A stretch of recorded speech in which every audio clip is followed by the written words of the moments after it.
গণভোটের সমর্থন দেওয়ার পরও সরকার এমন পরিস্থিতি তৈরি করতে চায় যাতে নির্বাচন ব্যাহত হয়, এমন মন্তব্য করেছেন বিএনপির মহাসচিব মির্জা ফখরুল ইসলাম আলমগীর।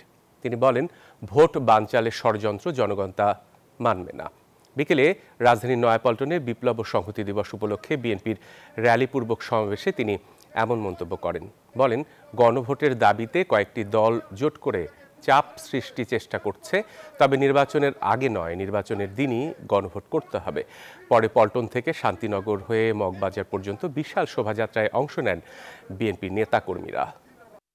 আজকে একটা রাজনৈতিক দল তারা কয়েকটা একটা জোট বানিয়েছে, জোট বানিয়ে চাপ সৃষ্টি করছে বিভিন্নভাবে যে নির্বাচনের আগেই গণভোট হতে হবে।